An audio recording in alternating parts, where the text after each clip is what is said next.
Today's class is on the topic defense mechanism. In the last class we did structure of personality.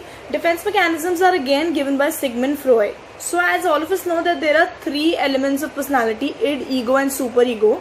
So when we are talking about ego, हमें इतना पता है कि ego जो है वो pleasurable feelings जो इड की हैं उनको ब्लॉक करती है, क्योंकि उसको लगता है कि जो उसकी प्लेजरेबल फीलिंग्स हैं या तो वो करेक्ट नहीं है या फिर वो और रियलिस्टिकली और सोशली एक्सेप्टेबल तरीके से फुलफिल होनी चाहिए या एक प्रॉपर प्लान के साथ होनी चाहिए। ये नहीं कि एकदम प्लेजर प्रिंसिपल पे बस वो ग्रेटिफाई कर ले अपनी नीड्स को। बट हमने इससे आगे का प्रोसेस नहीं पढ़ा। इससे आगे का प्रोसेस ये है, देखो जैसे सपोज फॉर एग्जाम्पल आप कोई चीज़ डेस्परेटली करना चाहते हो और मैं आपको रोकूं, बार बार रोकूं कि नहीं करना, आपको ब्लॉक करूं, तो क्या होगा? आप मुझे नुकसान पहुंचाने की कोशिश करोगे, आप एंग्शियस हो जाओगे, आप हर्ट होगे, आप पेन में होगे, तो आपके अंदर बहुत ज़्यादा एंग्जाइटी क्रिएट हो जाएगी, एंग्जाइटी फ्यूल अप हो जाएगी। इसी तरीके से इड और ईगो होता है। जिस तरीके से ईगो जो है वो इड को रोकता है, उसकी प्लेजरेबल फीलिंग्स को ब्लॉक करता है, तो उसका जो नेक्स्ट स्टेप क्या होता है कि इड जो है वो अब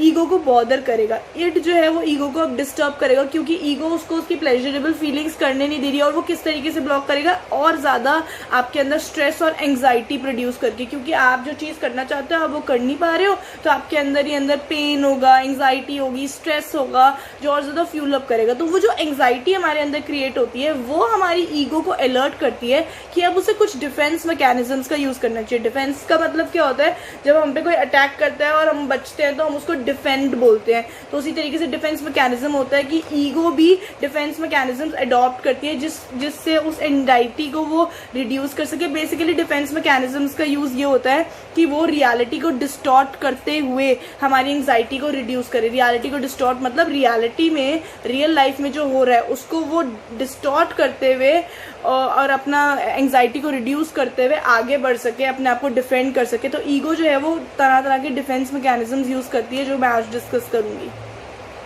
There are many defense mechanisms, but in your NCERT 5-6 defense mechanisms are explained only given, but else Freud ने बहुत सारे डिफेंस मैकेनिज्म्स दिए थे। अगेन डिफेंस मैकेनिज्म की जो डेफिनेशन है वो ये है कि defence mechanisms are used to reduce anxiety by distorting the reality. आपके अंदर की जो एंग्जाइटी है उसको आप रिड्यूस कर सको, इसलिए हम डिफेंस मैकेनिज्म्स को यूज करते हैं।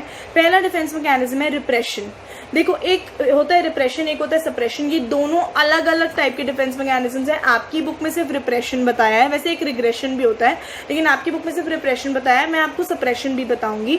रिप्रेशन का जो डिफेंस मैकेनिज्म है वो क्या होता है? It is the most powerful defence mechanisms one can use. उस डिफेंस मैकेनिज्म में हम क्या करते हैं, जो हमारा अनकॉन्शियस है ना, वो हमारी कुछ थॉट्स को टोटली डिसमिस कर देता है। The anxiety provoking thoughts are totally dismissed by our unconscious। जो थॉट्स हमें एंग्जाइटी देती हैं, जो हमारे अंदर एंग्जाइटी क्रिएट करती हैं, उन थॉट्स को हमारा अनकॉन्शियस खुद ही टोटली डिसमिस कर देता है। कहने का मतलब है हम नहीं कर रहे हैं उसको डिसमिस, हमारा अनकॉन्शियस उसको डिसमिस कर रहा है, हम कॉन्शियसली नहीं कर रहे हैं। इसका जस्ट द ऑपोजिट होता है सप्रेशन। सप्रेशन तब होता है जब हम कॉन्शियसली किसी चीज़ को, जैसे कोई थॉट्स हैं जो हमें पता है कि यार अगर मैं ये चीज़ सोचूंगी तो मुझे मेरे अंदर एंग्जाइटी क्रिएट होगी, अगर मुझे ये मेमोरी बार बार याद आएगी तो मेरे अंदर एंग्जाइटी क्रिएट होगी, तो मैं उसे ज़बरदस्ती भुलाने की कोशिश कर रही हूँ या मैं उसको इग्नोर करने की कोशिश कर रही हूँ कॉन्शियसली। तो जब मैं कॉन्शियसली कर रही हूँ तो वो सप्रेशन है, और जब मेरा अनकॉन्शियस कर रहा है तो वो रिप्रेशन है। लोग रिप्रेस करते हैं किसी भी फीलिंग को, किसी भी डिज़ायर को, तो वो टोटली अनअवेयर हो जाते हैं उस चीज़ के बारे में। They become totally unaware about it. For example, अगर कोई कहता है कि I don't know why I did that, मुझे नहीं पता मैंने वो क्यों किया, तो फ्रॉयड के हिसाब से वहाँ कोई रिप्रेस्ड फीलिंग या वहाँ कोई रिप्रेस्ड डिज़ायर होता है उसका। और बहुत सारे एग्जाम्पल्स, जैसे फ्रॉयड ने स्लिप ऑफ टंग्स की भी बात करी थी। फॉर एग्जाम्पल, सपोज कोई एम्प्लॉई है और वो अपनी वाइफ के, अपनी गर्लफ्रेंड के, अपनी फ्रेंड के सामने अपने किसी को-वर्कर का नाम ले लेता है गलती से, तो हम जो है, आप और मेरे जैसे जो आम लोग हैं, वो इस चीज़ को नॉर्मल लेंगे कि ठीक है यार गलती से ले लिया। लेकिन फ्रॉयड तो उसमें भी अलग ही सोचता था। फ्रॉयड कहता था कि नहीं, ये स्लिप ऑफ टंग नहीं है, और इस बंदे के मन में हो सकता है अपनी कोवर्कर को लेके कोई सेक्सुअल डिज़ायर्स हो, इसलिए इसने उसका नाम लिया है। तो इस तरीके से फ्रॉइड सोचता था। तो रिप्रेस्ड फीलिंग्स वो होती हैं, रिप्रेस्ड डिज़ायर्स वो होते हैं जिनको अनकॉन्शियसली दबाया जाता है और हमारे अनकॉन्शियस में भेजा जाता है। तो ये एक डिफेंस मैकेनिज्म होता है। लेकिन ये भी हम ध्यान रखेंगे कि डिफेंस मैकेनिज्म जो है वो लंबे टाइम तक अगर चले, लॉन्ग टर्म तक अगर चले तो वो अच्छे नहीं होते। उल्टा वो आपके अंदर साइकोलॉजिकल डिस्ट्रेस क्रिएट कर देते हैं, एबनॉर्मल बिहेवियर क्रिएट कर देते हैं, मैल एडजस्टमेंट क्रिएट कर देते हैं। जैसे सपोज आपका कोई डिज़ायर है, आप उसको दबा रहे हो, छुपा रहे हो, भूल रहे हो, किसी बात को बार बार भूलने की कोशिश कर रहे हो, तो असल में आप क्या कर रहे हो? असल में तो आप अपना नुकसान कर रहे हो, क्योंकि 1 दिन 2 दिन 3 दिन वो बढ़ता ही चला जाएगा। तो आपके अंदर साइकोलॉजिकल डिस्ट्रेस भी तो बढ़ जाएगा। और जैसे हमने पढ़ा कि साइकोडायनामिक थेरेपी में जो थेरेपिस्ट है वो क्या करता है, वो आपके अनकॉन्शियस का कंटेंट आपके कॉन्शियस अवेयरनेस में लाता है, ताकि आप अपने फियर को, अपनी एंग्जाइटी को, अपने पेन को अनकॉन्शियस में लाकर एक बार उसे फील करके, एक बार उसे बर्दाश्त करके, चाहे फिर आप रो लो, लेकिन वो चीज़ आपके मन से निकले, क्योंकि वो ब्लॉकेज की तरह आपके मन में पड़ी हुई है। यही एक साइकोडायनामिक थेरेपिस्ट करता है ना, कि हमारा अनकॉन्शियस स्टेट में जो चीज़ पड़ी है,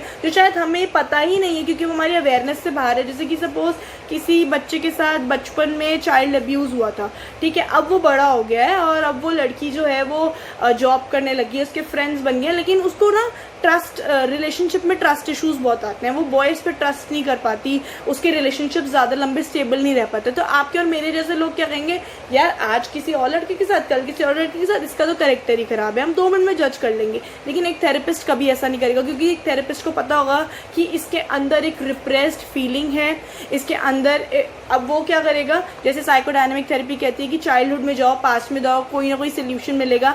तो जो थेरेपिस्ट है वो डिग इन करेगा, सेशंस के थ्रू से पता चलेगा कि अच्छा बचपन में ना इसके साथ इसके खुद के किसी रिलेटिव ने या मे बी कज़न ब्रदर ने इसके साथ मॉलेस्टेशन की थी, या इसके साथ चाइल्ड सेक्सुअल अब्यूज़ किया था, जिसकी वजह से इसको लड़कों से इतने ट्रस्ट इश्यूज़ हैं, तो इसलिए ये इसके रिलेशनशिप जो है वो स्टेबल नहीं रह पाते। तो कहने का मतलब है कि रिप्रेशन क्या होता है? रिप्रेशन वो हमारी जो भी थॉट्स हैं, ये जो हमारे अंदर एंग्जाइटी प्रोवोक कर सकती हैं, जो अनडिज़ायरेबल हैं, उनको हम अपने अनकॉन्शियस अवेयरनेस में रखते हैं, हम उसको कंप्लीटली डिसमिस कर देते हैं अपने कॉन्शियस अवेयरनेस से। अब जैसे कि अगर हम कहें अनकॉन्शियस में कैसे होता है यार, अगर मैं खुद ही जान के भूलूंगी तभी तो वो होगा, ऐसा नहीं होता। देखो, जब वो बच्चे का चाइल्ड अब्यूज़ हुआ था तो वो छोटी थी, अब वो बड़ी हो गई है, तो उसको खुद ही नहीं पता कि मैं ऐसा क्यों करती हूँ, क्यों मेरे को लड़कों के साथ मैं स्टेबल नहीं रह पाती हूँ।